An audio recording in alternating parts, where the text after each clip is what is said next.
كل شيء محمد بن محمد الغزالي ثم إلى حضرة الشيخ وإلى الخليلي وإلى جميع مشايخنا وإلى جميع العلماء والشهداء والصالحين والأولياء قدس الله سره وعظم مقامهم ونور قبورهم ونفعنا بهم بعلومهم وبركاتهم شيئا لله لهم الفاتحة ورحمة الله. أعوذ بالله من الشيطان الرجيم.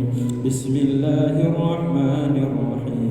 الحمد لله رب العالمين الرحمن الرحيم مالك يوم الدين إياك نعبد وإياك نستعين اهدنا الصراط المستقيم صراط الذين أنعمت عليهم غير المغضوب عليهم ولا الضالين. Assalamualaikum warahmatullahi wabarakatuh. Waalaikumsalam warahmatullahi wabarakatuh. Alhamdulillahi rabbil alamin wa bihi nasta'inu ala umuri dunya wad din. Wassalatu wassalamu ala asyrafil anbiya wal mursalin sayyidina Muhammad wa ala alihi wa ashabihi ajma'in.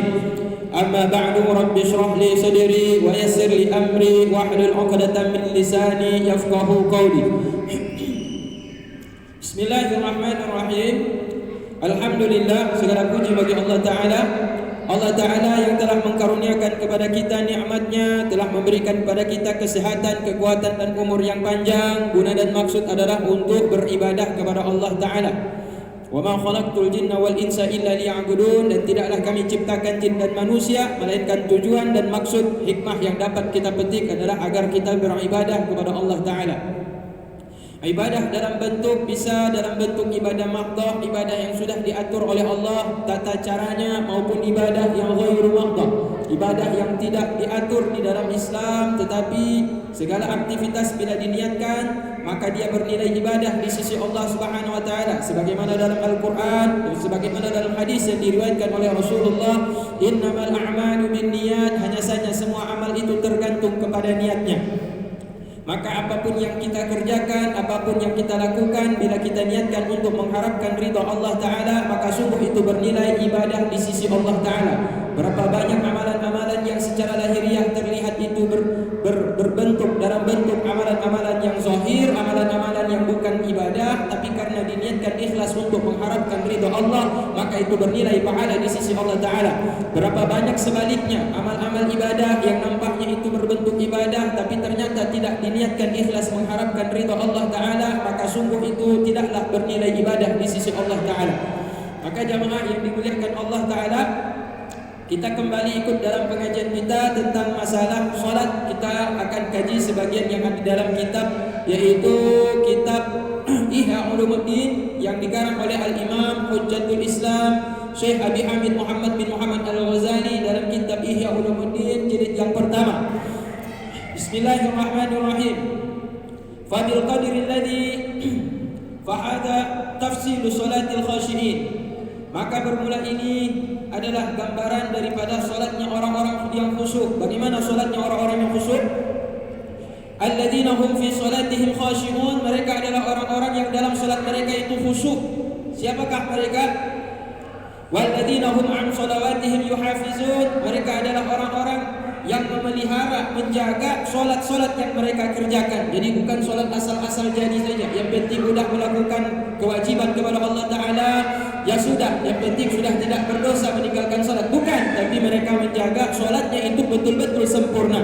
Itu adalah orang-orang yang solatnya orang-orang yang khusyuk. Walladzina hum an salatihim daimun. Dan mereka di atas solat mereka itu selalu berkekalan. Berkekalan artinya apa? Mereka meskipun sampai selesai solat, di luar solat, baikkah di teras masjid, baikkah di atas Honda, di dalam mobil, baikkah di jalan-jalan maupun di warung-warung, hatta sampai ke dalam rumahnya, mereka sedang solat walaupun tidak dalam keadaan solat. Sedang solat walaupun di luar solat artinya apa? Bekas efek dampak positif yang dia dapat dari solat itu berpengaruh di luar solat. Itu yang dimaksud dengan apa? Orang-orang yang khusyuk dalam solat. Jadi ini dalam kajian ilmu tasawuf disebutkan bahwa mereka senantiasa mengambil yaitu keutamaan solat itu sendiri dan dipraktekkan di luar solat. Jadi inti solat itu adalah melihat. Kita ingin melihat bagaimana orang itu betul di dalam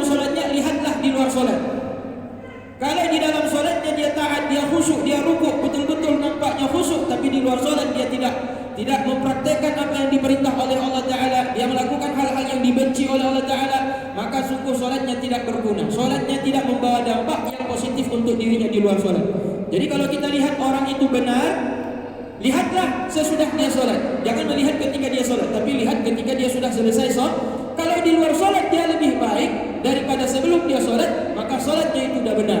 Kalau dia melakukan hal-hal yang dibenci oleh Allah Ta'ala di luar solat, habis solat main batu, habis solat main domino, habis solat pergi karaoke, habis solat pacaran, habis solat bikin maksiat, maka solatnya yang tidak benar. Bukan solatnya itu salah, tapi dia yang mempraktekkan solat itu tidak sesuai dengan ketentuan yang dikehendaki di dalam aturan syariat, dan yaitu di dalam aturan syariat, yaitu tata cara bagaimana mengerjakan solat secara sempurna yang harus dibarengi dengan yaitu khusyuk kepada Allah Subhanahu wa taala. Walladzina hum yunajuna Allah 'ala qadri istita'atihim, dan mereka adalah orang-orang yang senantiasa berbincang-bincang dengan Allah Ta'ala menurut kadar kemampuan mereka. Mereka berbicara dengan Allah Ta'ala fil ubudiyyati, di dalam beribadahnya mereka. Mereka berbincang dengan Allah Ta'ala ketika mereka sholat, ketika mereka rukuk sujud, dan dalam ibadah-ibadah yang lain. Mereka senantiasa bermunajat kepada Allah Ta'ala. Dan falya'ridul insan nafsahu ala hadhihi shalah. Falya'ridul insanu nafsahu ala hadhihi shalah. Maka setiap manusia sepantasnya mereka melakukan hal yang sedemikian rupa berdasarkan solat ini, yaitu berdasarkan solat orang-orang yang khusyuk. Semestinya setiap hamba yang ingin mendapatkan keutamaan daripada solat memperhatikan khusyuk, menjaga solatnya hingga sampai keluar solat. Artinya kalau solat itu dia peroleh khusyuk, dia bermunajat, betul-betul bermunajat kepada Allah Ta'ala, betul-betul dia berbicara dengan Allah, dia memohon kepada Allah di dalam solatnya, baik dalam rukuk, dalam i'tidal, dalam duduk, dalam sujud dan berdirinya, maka orang yang seperti ini sepantasnya dikerjakan. Apa yang dilakukan ini sepantasnya dilakukan oleh setiap hamba-hamba Allah Ta'ala. Fabil qadri alladhi yasiru lahu minhu yanbaghi an yafrah, maka menurut kadar yang mudah baginya daripada khusyuk, maka sepantasnya dia berbahagia. Artinya kalau ada orang yang sholat dapat dia khusyuk meskipun sedikit, mestinya dia sudah senang. Yang tidak boleh dia senang ketika dia sholat tapi tidak sedikit pun ada khusyuk di dalam sholat. Mulai takbir yang pertama Allahu Akbar sampai Assalamualaikum, satu detik pun hatinya tidak terpaut, tidak tersangkut, tidak teringat kepada Allah, maka itu orang yang merugi. Fawailul lil musallin alladziina hum 'an shalatihim sahun, maka celakalah diberikan kepada mereka neraka wail, ada orang-orang yang sholat mereka itu lalai. Alladziina hum fi shalatihim fawailul lil ladziina hum 'an shalatihim sahun alladziina hum yura'una wa yamna'una al-ma'mum. Orang-orang yang riya, mereka pamer dengan sholatnya, dan mereka juga ketika selesai sholat melarang-larang orang untuk berderma, untuk bersedekah. Maka ini bukan contoh orang-orang yang khusyuk di dalam sholatnya. Nah, jadi kalau andai kata dalam hati kita ada sedikit saja kita sudah mendapatkan khusyuk, mengingat Allah, kelezatan dalam ibadah itu yang kita peroleh, maka berbahagialah.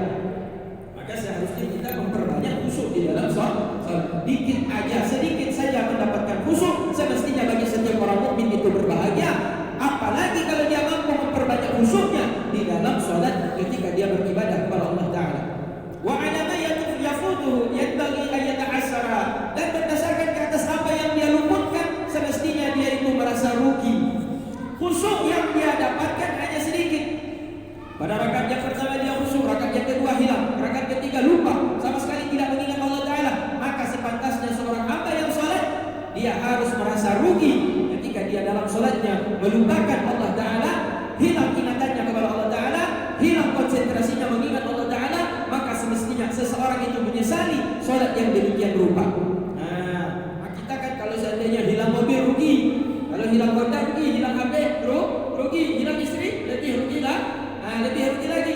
Tapi kalau hilang khusyuk dalam sholat, anda pernah tanya merasa menyesal. Inilah perbedaan kita dengan para ulama, perbedaan kita dengan para aulia, perbedaan kita dengan para sahabat, apalagi dengan maka jauh level kita masyarakat kaum muslimin, karena kita tidak pernah merasakan sedikit pun penyesalan di dalam hati kita ketika kita ibadah, tapi ibadah yang kita kerjakan lewat begitu saja tanpa ada khusyuk mengingat Allah Subhanahu wa Ta'ala.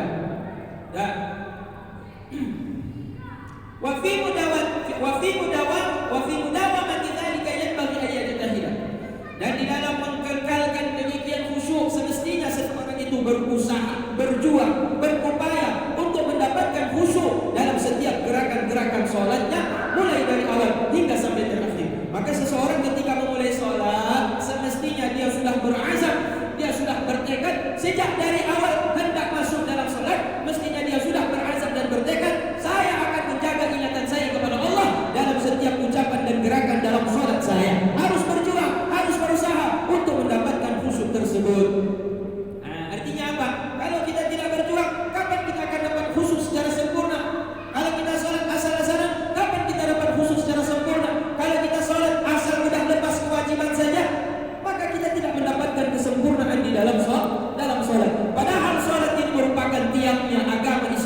dia tidaklah membangun tiang Islam itu sendiri secara sempurna. Wa amma salatul ghafilin, adapun orang yang salatnya salat itu orang yang lalai, adapun salatnya orang yang lalai, fahiya mukhtiratun, maka salatnya orang yang lalai itu sangat berbahaya. Kenapa orang yang salat tetapi dirinya tidak mengingat Allah Ta'ala di dalam salatnya masuk dalam kelompok orang yang berbahaya? Illa ayataghammadahu Allah bi rahmatihi, terkecuali orang itu ditenggelamkan oleh Allah Ta'ala ke dalam rahmat kasih sayangnya, diselamatkan daripada tidak khusyuk di dalam salat. Wa rahmatu wasi'ah, sedangkan rahmat kasih sayang Allah Ta'ala itu maha luas. Wal kiram, dan kemuliaan Allah Ta'ala itu demikian juga sangat luas. Fa'idun wal kiram fa'idun, sedangkan kemuliaan Allah Ta'ala itu berlimpah. Fa nas'alullah ayataghammadana bi rahmatihi, maka kami memohon kepada Allah Ta'ala semoga Allah menenggelamkan kami dalam rahmatnya Allah Ta'ala. Dan wa yaghammuruna bi maghfiratihi, dan semoga Allah Ta'ala menenggelamkan kami dengan ampunannya. Idna wasilata lana, karena memang tidak ada jalan bagi kami illa iqtirafu bil ajzi 'anil qiyam bi ta'atihi, terkecuali kami harus mengaku di hadapan Zat yang Maha mengetahui tentang kelemahan kami daripada menegakkan ketaatan kepada Allah Subhanahu wa taala. Jadi kita sendiri harus mengaku di hadapan Allah Taala, ya Allah, hamba tidak mampu untuk menegakkan taat perintah, melaksanakan semua perintah-Mu. Hamba masih banyak ya Allah, hamba sudah salat ya Allah, tapi khusyuk hamba tidak sempurna ya Allah. Maka kita iktiraf, kita mengaku ketika kita selesai salat dalam doa, kita mengaku, ya Allah, hamba adalah hamba yang kurang bersyukur, hamba belum sempurna dalam beribadah, hamba masih kurang taat kepada-Mu ya Allah. Maka pengakuan ini akan menyebabkan timbullah keinginan dalam kita untuk menyempurnakan ibadah kita yang kurang. Tapi kalau seandainya kita merasa cukup dengan ibadah kita merasa ibadah kita ini sudah sempurna, maka kita tidak akan pernah berjuang, berusaha untuk menyempurnakan ibadah yang kita kerjakan, terlebih dalam ibadah salat. Jadi kalau ada orang yang dalam salatnya ini, kemudian dalam salatnya dia hilang ingatan, tidak mengingat Allah, tapi dia condong ingat pada pekerjaan, dia condong ingat kepada anak-anak istrinya, dia condong ingat kepada kawan-kawannya, maka ini semoga Allah Ta'ala menjauhkan dia daripada bencana tersebut. Kenapa? Orang yang salat tetapi tidak mengingat Allah sama sekali, sungguh dia ancam dia dengan neraka oleh Allah Ta'ala. Demikian juga apalagi orang-orang yang tidak sama sekali mengerjakan ibadah salat, sedangkan dalam salat saja tapi tidak mengingat Allah dalam salat, diancam dengan neraka wahid oleh Allah Ta'ala. Apalagi mereka yang sama sekali tidak memperdulikan kewajiban perintah untuk menegakkan salat lima waktu. Ancaman mereka itu lebih berat lagi di sisi Allah Ta'ala. Maka mereka dalam posisi berbahaya. Sedangkan orang yang tidak mengingat Allah, sedangkan dia sudah salat tapi tidak berbekas, tidak teringat dalam hatinya mengingat Allah Ta'ala, sedangkan mereka berada dalam posisi celaka dan bahaya. Apalagi kalau mereka tidak mau mengerjakan salat, sungguh mereka dapat dipastikan dalam bahaya yang sangat besar. Nah, ini perkara yang sangat urgent, yang sangat penting, harus diperhatikan oleh setiap kaum muslimin tentang perkara ibadah salat. Jangan bercanda dengan salat. Di Aceh, Bang, di Aceh, saya tanya di Aceh, kira-kira ada tidak orang Aceh yang tidak tahu bahwa salat? Ada tidak orang Aceh yang tidak tahu bahwa salat 5 waktu ini wajib? Pertanyaannya saya tanya, kira-kira ada enggak? Tidak ada orang Aceh. Orang Aceh tidak ada satupun yang kalau kita tanya apakah hukum salat maghrib, apa hukumnya salat zuhur, apa hukumnya salat isya, apa hukumnya salat subuh, salat 5 waktu, apa hukumnya? Tahu. Dijawab pasti hukumnya adalah apa? Pertanyaannya, kerja enggak? Mayoritas orang Aceh kerjakan salat tidak? Coba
5 waktu.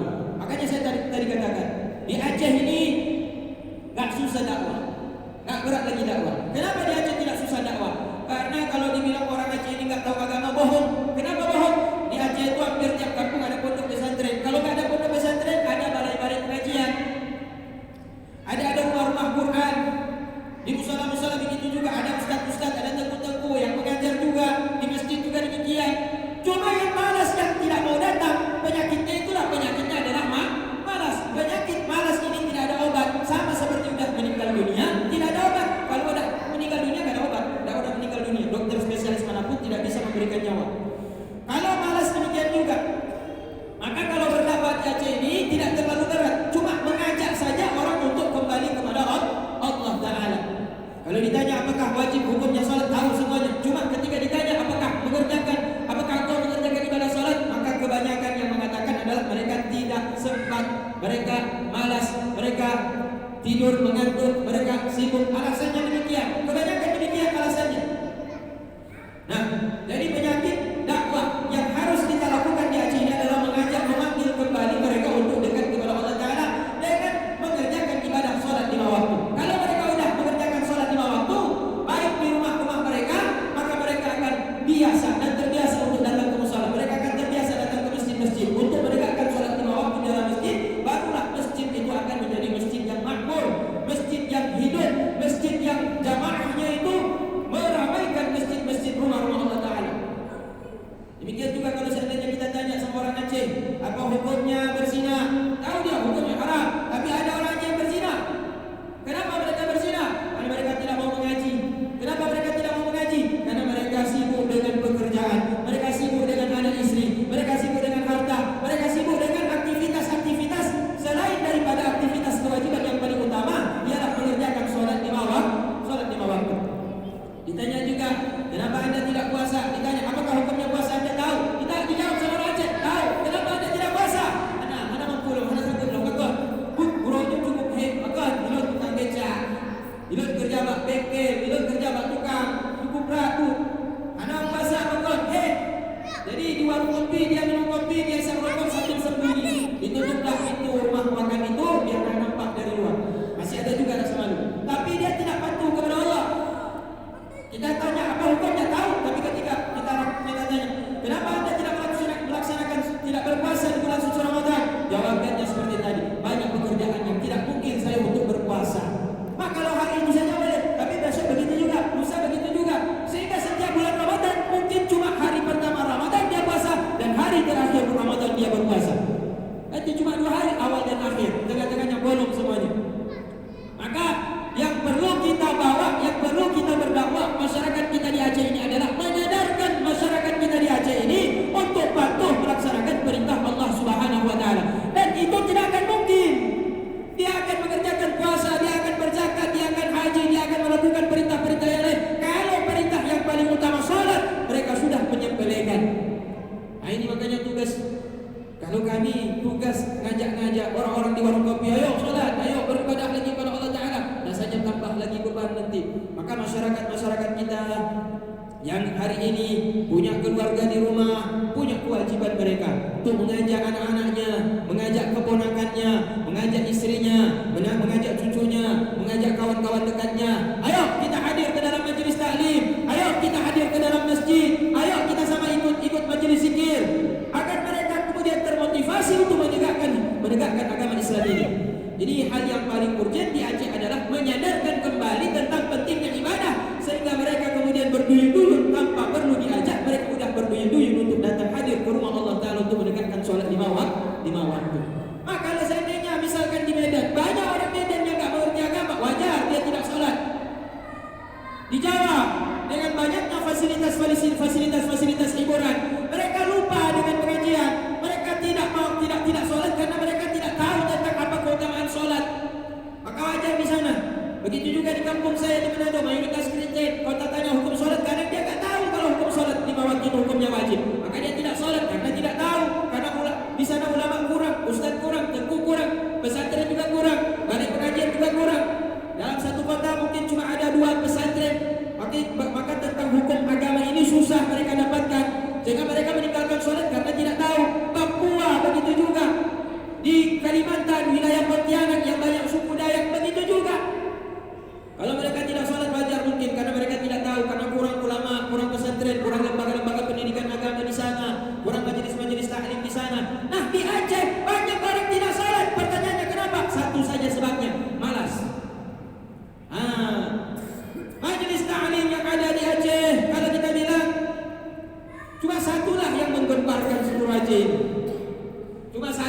meskipun di sana ada tolak menolak di situ tentang pengajian-pengajian mereka. Tapi selain itu kayaknya hidup segan mati tak mau, hidup segan mati pun tak mau. Ini kita tidak mengajar 1 hari 2 hari, jamaah kurang semua. Ini kan buktinya ini. Jamaah majelis kita yang ada di Masjid Agung sampai detik ini, saya tak tahu apa kendalanya, promosinya mungkin kurang atau bagaimana, mungkin kesalahan saya karena 2 hari 3 hari saya tak hadir sehingga kemudian berkurang jamaah kita. Bagaimana jamaah yang sudah ada itu bertambah? Jamaah yang sudah ada, jamaah yang sudah ada aja bukannya menambah jamaah yang sudah ada, bahkan yang ada pun sudah berkurang. Nah ini masih jadi PR bagi kita masyarakat kaum muslimin khususnya yang ada di Aceh. Dan itu bukan hanya saja tanggung jawab daripada Abu, bukan saja tanggung jawab daripada Tengku, bukan saja tanggung jawab daripada Ustaz, bukan saja tanggung jawab daripada para alim ulama, tapi itu merupakan tanggung jawab setiap umat Islam berdakwah mengajak setiap orang-orang yang dia cintai yang sudah balik terutama untuk hadir ke dalam pengajian. Kenapa? Karena dalam pengajian di situ dijelaskan tentang hukum-hukum agama. Jika dia tahu bagaimana mengerjakan sholat secara sempurna, apa rukunnya, apa wajibnya, apa sunnahnya, apa yang membatalkannya, apa syarat-syaratnya. Demikian juga dalam hal puasa, demikian juga dalam perkara ibadah-ibadah yang lain. Maka inilah penting kaum muslimin, masyarakat kita kaum muslimin yang di Aceh, ulama tidak terlalu berat lagi di Aceh dalam berdakwah. Kenapa? Orang sudah Islam mayoritas di Aceh. Aceh ini mayoritas sudah kaum muslimin yang sudah beragama Islam. Cuma yang ada sekarang banyak yang jahil. Masyarakat kita di Aceh banyak jahil dalam arti kata pemahaman tentang makna ibadah solat, makna ibadah haji, makna ibadah puasa, makna ibadah zakat, makna ibadah-ibadah yang lain. Demikian juga dalam pemahaman tauhid mereka kurang dan itu perlu mereka menimba ilmu lagi. Penyakit kita di Aceh satu lagi, ketika sudah selesai pataman pengajian Al-Quran, sudah khatam Iqra naik Al-Quran, khatam Al-Quran sudah selesai pengaji. Nanti tidak perlu lagi mengaji. Itu penyakit juga, PR itu bagi setiap kecil-kecil di kampung, camat, bupati, itu PR. Kenapa? Karena masyarakat menganggap bahwa menuntut ilmu itu cuma selesai khatam Iqra, khatam Al-Quran, khatam juz amma, dah selesai, tak perlu lagi mengaji, anaknya lagi nanti mengaji. Dan orang tua tak gaji lagi. Kapan dia akan berkembang ilmu agama? Kalau dia tidak berkembang ilmu agama, semangat dalam beribadahnya kurang. Nah ini yang menjadi PR paling utama kita di Aceh. Tidak terlalu berat. Tidak terlalu berat dibandingkan di luar wilayah Aceh. Kalau di luar wilayah Aceh mereka tidak tahu hukum, tapi kalau di Aceh dia tahu hukum. Yang kuncinya yang satu lagi mereka tidak dapat, yaitu bagaimana mengembalikan motivasi semangat mereka untuk beribadah kepada Allah Ta'ala. Karena masyarakat kita di Aceh ini kebanyakan sudah malas dalam beribadah kepada Allah, Allah Ta'ala.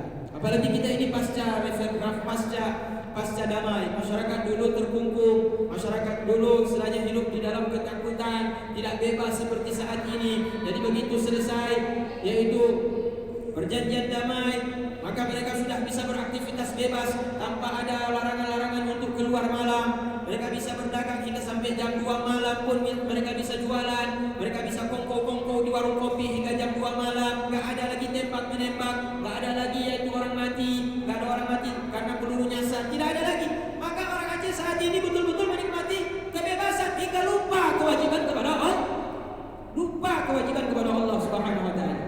Nah inilah yang perlu menjadi PR bagi kita, khususnya para pemimpin mulai dari tingkat bawah sampai atas. Bagaimana kembali menyadarkan tentang hal kewajiban masyarakat Aceh itu, kepatuhan mereka kepada Allah Subhanahu wa ta'ala agar lebih disempurnakan. Ya, kemudian jamaah kaum muslimin yang dimuliakan Allah Ta'ala, karena itu oleh Imam Ghazali dikatakan untuk mendapatkan khusyuk itu perlu perjuangan. Tidak boleh kita menganggap udah cukup sholat saya. Kalau kita merasa cukup sholat saya, maka kita akan menganggap sholat saya ini sudah sempurna, sehingga tidak ada keinginan untuk berjuang lebih menyempurnakan ibadah sholat. Maka setiap selesai sholat berdoa kepada Allah, mengaku di hadapan Allah, ya Allah, hamba ini hamba yang tidak sempurna, hamba tidak sempurna di dalam melaksanakan ketaatan kepadamu ya Allah, hamba banyak kekurangan dalam menyempurnakan ibadah kepadamu ya Allah, mengaku lemah, mengaku kurang di hadapan Allah Ta'ala. Nah inilah yang semestinya dikerjakan oleh setiap hamba, terlebih dalam perkara ibadah sholat. Nah, wa'lam dan ketahuilah oleh anna takhlis as-salati 'an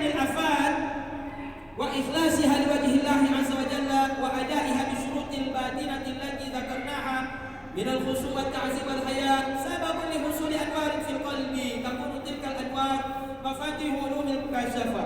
Ayah, ibu, bapak yang dimuliakan Allah Subhanahu wa taala. Ini saya agak sedikit kecewa di Masjid Agung karena jarak jamaah ibu-ibu jauh sekali. Jauh sekali ibu-ibu. Jadi kayak terasing kalau ibu-ibu hadir ke Masjid Agung. Perhatian mungkin bisa diberikan masukan kepada BKM khususnya untuk saf ibu-ibu itu jangan terlalu jauh. Kalau nanti ada pengajian mereka bisa ikut hadir. Karena biasanya kalau di masjid-masjid lain yang paling antusias mengikuti menghadiri pengajian itu kaum ibu, nenek-nenek. Tapi kalau seandainya sudut sana ditaruh safnya orang perempuan, gak datang mereka ikut pengajian. Jadi ini satu PR juga kepada pihak panitia masjid. Perhatikan juga, mereka juga punya hak untuk hidup, untuk menghadiri pengajian. Pak, insyaallah Pak ya. Kalau di dekat abang itu bolehlah, cocoklah. Nanti kalau Jumat geser lagi jauh sana. Tapi kalau hari-hari di luar Jumat didekatkanlah. Paling kan kita jaraknya 6-7 saf, paling banyak 6-7 saf kan. Nah, di belakang ada sekitar 6 saf di belakang itu, situ boleh kita taruh di situ safnya kaum ibu. Jadi perempuan yang datang sini bisa juga menyimak pengajian. Mereka bisa melihat ustadznya, mereka buka tirai, mereka bisa juga bertanya. Itulah fungsi masjid itu bisa dipakai juga untuk kaum muslimin dan muslimat untuk menuntut ilmu. Nah, ini masukan. Semoga bisa diperhatikan. Kemudian jemaah yang dimuliakan Allah Ta'ala, kenapa umat Islam saat ini lemah? Ini menjadi tanda tanya. Apakah umat Islam saat ini miskin-miskin? Boleh kita katakan miskin, boleh. Cuma melihat satu negeri saja. Contoh Somalia, contoh Sudan, miskin di sana. Nah, Ethiopia dari dulu sampai sekarang, Ethiopia itu miskin. Tapi kalau kita lihat sejarah, Raja Abraham itu berasal dari Ethiopia dan kaya pada waktu itu, makmur. Karena kenapa? Negaranya itu dialiri oleh sungai dan banyak tanaman yang hidup di sana. Cuma sekarang ini masuk di dalam wilayah negara yang masuk negara miskin, Ethiopia, Somalia, Sudan, dan mayoritas Muslim di sana. Kalau Zimbabwe, Afrika Utara, itu mayoritas Kristen. Togo itu terbagi, ada Muslim juga ada Kristen. Kalau di wilayah Afrika kita perhatikan kaum muslimin, kita perhatikan di wilayah Afrika sejak masa Bilal bin Rabah, Islam sudah masuk ke sana. Islam sudah dibawa ke sana oleh kaum muslim, oleh para sahabat. Dan kemudian berlanjut lagi, sesudah tersebar negeri Arab masuk ke wilayah Afrika, udah masuk Afrika, masuk ke wilayah ujung Arab, udah sampai ke Tunisia, ke Maroko, ke Aljazair, itu udah berbatasan dengan Spanyol. Begitu dia menembus wilayah Aljazair masuk ke wilayah Spanyol, Spanyol tunduk dalam kekuasaan yaitu umat Muslim, dibawa ke kekhalifahan yaitu Abbasiyah, Abbasiyah, ditundukkanlah yaitu negeri Spanyol. Jika Spanyol kemudian menjadi yaitu salah satu negeri kaum muslimin. Jika kemudian akhirnya umat Islam lalai dan berhasil kemudian diserang balik oleh pasukan salib, di bawah komando Paus Paulus mempropagandakan bahwa ini adalah perang suci, sehingga umat Kristen semua dari semua benua Eropa, Inggris, Prancis, Italia, Norwegia, Belgia, semua bahkan Belanda, mereka semua menyatu karena menganggap bahwa ini adalah perang suci. Nah, kemudian pada waktu terjadi kembali perang, umat Islam kalah pada waktu tersebut. Umat Islam kembali kalah. Padahal pada waktu itu kemudian ketika umat Islam kalah, kemudian terjadilah dalam perang salib itu pembebasan Masjidil Aqsa yang dibebaskan oleh pertama sekali sebelum Muhammad Al-Fatih, yaitu Sultan Salahuddin Al-Ayyub. Berhasillah ditundukkan Palestina dan dibebaskan negeri Palestina daripada kumpungan Romawi Italia. Berhasil ditundukkan. Jadi yang menjadi pertanyaan, kenapa umat Islam pada waktu dulu itu berhasil dan kuat, mereka bisa menjadi negara adidaya? Sekarang yang menjadi negara adidaya dua, komunis Kristen. Negara adidaya di dunia ini adalah dua. Pertama komunis, Rusia. Yang kedua Kristen. Kristen dengan apa? Negara Amerika superpower. Di belakangnya adalah Yahudi. Jadi kalau boleh dibilang negara adidaya dunia saat ini adalah komunis, Kristen, dan didukung oleh Yahudi. Umat Islam apa? Umat Islam saat ini kalau kita perhatikan di seluruh dunia, umat Islam ini tunduk kepada, kalau bukan Rusia, tunduk kepada Amerika. Kalau bukan Rusia, tunduk kepada Amerika. Yang jadi pertanyaan, apa kurang hebatnya negara-negara Islam? Apa kurang hebatnya negara-negara Islam? Ini menjadi tanda tanya bagi kita. Kenapa umat Islam menjadi negara yang tunduk kepada kebijakan-kebijakan Rusia yang komunis dan Amerika yang Kristen? Ini yang menjadi tanda tanya kepada kita umat Islam. Kenapa kita sekarang ini mengekor, bukan menjadi pemimpin? Faktor yang paling utama adalah tidaknya punya keyakinan yang kuat kepada Allah Subhanahu wa taala. Faktor yang paling utama tidak punya kekuatan yang kuat seperti pada masa para pemimpin kaum muslimin pada masa dahulu kala. Mereka tidak gentar dengan kekuatan-kekuatan negara-negara lain, negara-negara yang beragama lain. Mereka tidak takut dengan kekuatan-kekuatan negara lain. Yang ada punya kekuatan itu saat ini hanya satu, Turki, dibawa kendali daripada Presiden Erdogan. Tetapi dia sendiri tidak akan mampu untuk menundukkan negeri-negeri Rusia dan negeri Amerika. Tidak mampu kalau dia sendiri. Dia makanya berhasil pada waktu dulu karena ada sistem kekhalifahan. Setiap wilayah umat Islam berada di bawah satu kepemimpinan, di bawah kendali, yaitu khalifah. Apakah masa Utsmani atau Umawi atau Abbasi atau yang lain-lain. Nah sekarang umat Islam berpecah belah dengan adanya negara-negara yang berbeda-beda, dan mereka masing-masing tidak menyatu dengan satu pemimpin atau tidak mendukung kebijakan seorang pemimpin hebat yang ada dalam negeri Islam. Dan contoh saat ini umat Islam ada masuk Islam. Ya, Bapak Ibu yang dimuliakan Allah Subhanahu wa taala, kembali lagi bahwa hal yang paling utama adalah menegakkan sholat dengan menghadirkan Allah Taala dalam sholat, mengerti tentang manfaat sholat, dan disitulah baru akan timbul keyakinan kita tentang yaitu kekuatan yang ada pada Islam itu sendiri. Kalau umat Islam mampu disadarkan sedemikian rupa, umat Islam akan bangkit sehingga umat Islam akan menjadi negeri superpower melebihi Amerika dan juga Rusia. Jadi tugas kita adalah menyadarkan yang paling utama anak-anak kita, istri kita, keluarga kita, sahabat kita yang ada di rumah untuk kembali menegakkan ibadah sholat, dan itu sangat penting, perlu menuntut ilmu agama. Demikian, wallahu a'lam bishawab. Assalamualaikum warahmatullahi wabarakatuh.